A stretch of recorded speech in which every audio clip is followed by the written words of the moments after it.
Welcome, my name is Baron, and this is my channel where I talk about some book stuff. I'm the Book Baron. Welcome in! So today, I wanted to play Smash or Pass on my TBR because I wanted to go through some hyped romances, whether or not I'm interested in reading them. Now, if something does not appear on here, it might be because I've already read it, or also because I didn't want to include a bunch of passes, because to be honest, for the most part, I'm not super interested in a lot of the popular books, but I also need to preface this and say, I have a habit of being a curious cat, and sometimes I'll say, I don't want to read that book, I'm not interested. And then my library will get it on audio and I'm like, well, maybe I want to see what's going on. Maybe I'm a little bit curious. So if that happens, please don't hold me responsible. I do this very frequently with books. Also, on that note, fight for your faves in the comments. If I pass on something that you're like, you should absolutely read this, I'll probably do it. All this to say, smash or pass, TBR style. Hyped romances. Make it like one of those wrestling infomercial things. Okay, now that I've fully just lost every single brain cell, let's get to it. First up, I have Addicted to You by Krista and Becca Ritchie. I've seen a ton about this series. I think partially because there's a lot of books and they're still writing some. I think there's like a couple of different series that are interconnected, and I'm gonna smash on this one. I'm curious about this one. I'm not super interested in books that center around addiction in general, but it does sound like it's got some like rich people drama, which can be kind of fun. And it's an existing fake dating relationship. And I was like, I've never read anything like that. So I'm a little bit interested. Next up, I have All Your Perfects by Colleen Hoover. And I'm going to pass on this one because this one is primarily about infertility. And I've read a couple of different books about infertility. And I just kind of feel like I've kind of read it and I'm good on that topic in general. But also when I recently read Colleen Hoover, and I have read like a couple of books from her, I really liked Ugly Love and Verity, don't judge me, and Heartbones, and I think something else by her, and it's not coming to my head for some reason.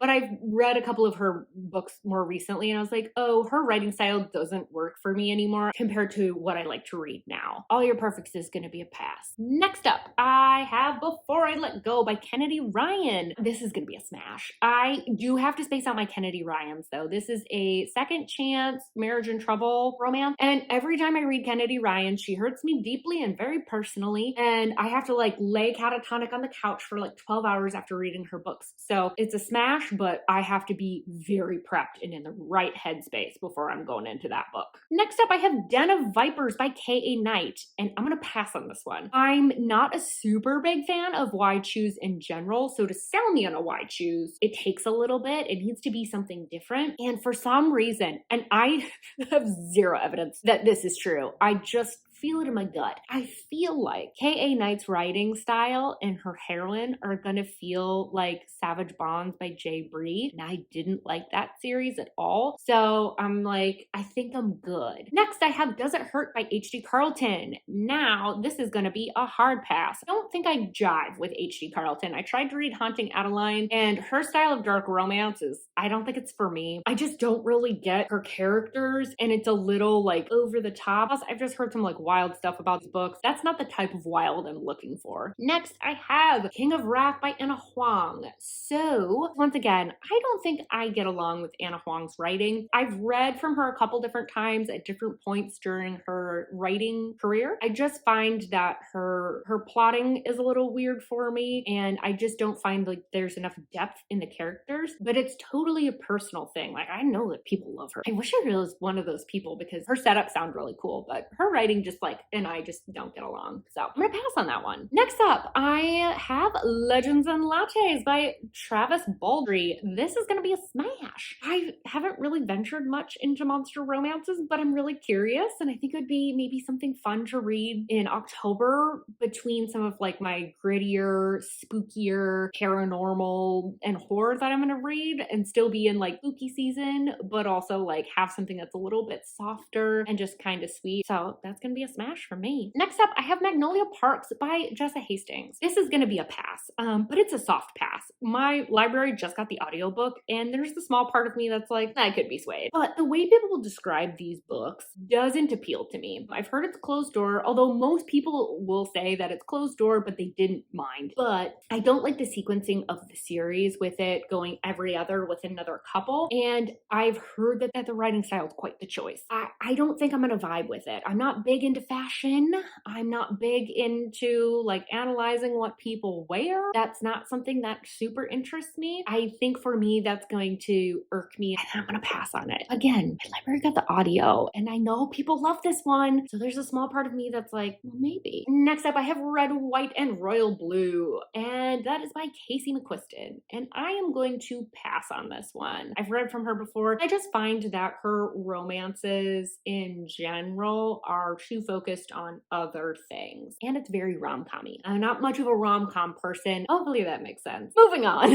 Up, I have The Right Move by Liz Tomforde. And that is going to be a smash. I really love Mile High by her. There was some parts that were a little corny for me. The other thing was it got like a touch long for me. But I liked the rep that she had. I have heard that this one is just absolutely excellent. And for the Mile High being her first book, I was like, impressed. I'm definitely looking forward to that one, but I'm not a super big sports romance person. So once again, this is one that it's on my list, but I definitely have to be in a specific sort of mood. It might not be until like we get out of spooky season and I'm not looking for creepy stuff. I finally get to this. All right, next up I have The Words by Ashley Jade. You know this is a smash. I love Ashley Jade. This is a bigger book, so I get intimidated by it. Sometimes I'll think I'll want to read it and then I'm not sure.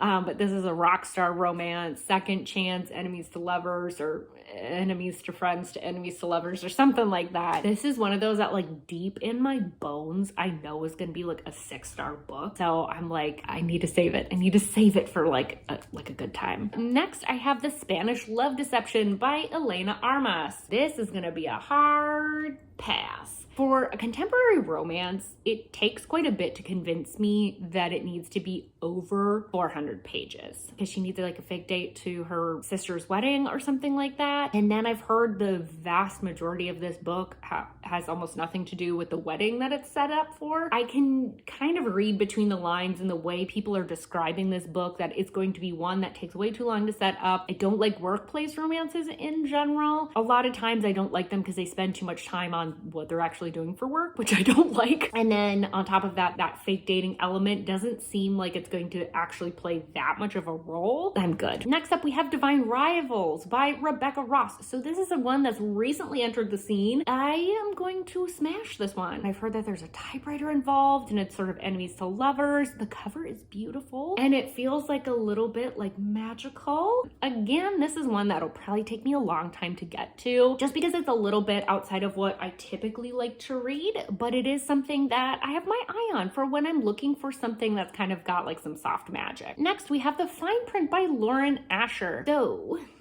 this is one I'm going to pass on. I have read Terms and Conditions by Lauren Asher, and I also read Throttled by Lauren Asher. Of course, it's by Lauren Asher. Good Lord. Throttled, I felt like the plotting was kind of poor, but I liked the idea of the book. And then Terms and Conditions was much further into her writing career. I felt like her writing had improved quite a bit, but I realized that the connection and the types of characters she was writing was once again something that I don't think is going to work for me. And I've heard from people that if they like one of the books from this billionaire series, that the middle one tends to be people's favorites. That's the favorite and I hated it. I'm gonna pass on Fine Print. Next up we have Paper Princess by Erin Watt. This is an oldie, but this is a smash. I found this at my half price books. I picked it up because I was like, this seems like it was new adult on the darker side. It sounds a little unhinged. And I think Erin Watt, it's two different authors. I think it's Elle Kennedy. I might have made that up. Editing me. If that's incorrect, put it up on screen for the people. But it just sounded kind of like unhinged and fun, and I know I like Elle Kennedy, so I was like, I bet you I might like this book. Even though I think I've read a book kind of similar to this and I didn't like it. I don't know.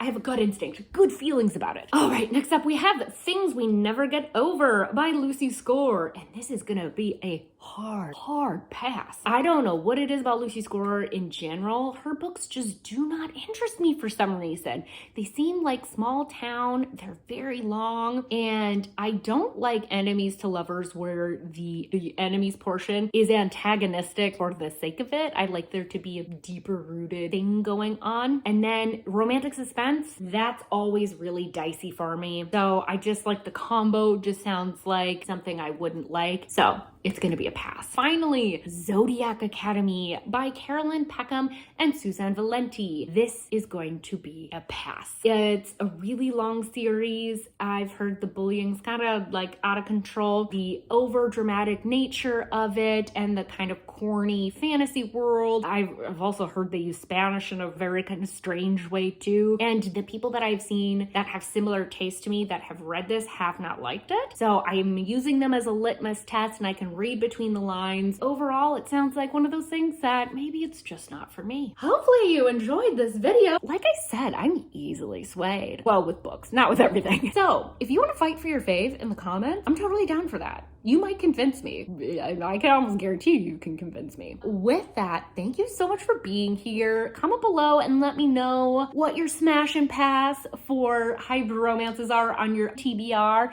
If there's one you're curious about, leave it in the comments. I might have overlooked it or I might have already read it. And with that, don't forget to like this video if you liked it. Subscribe if you want more content from me. I hope to see you on my next video. Bye-bye.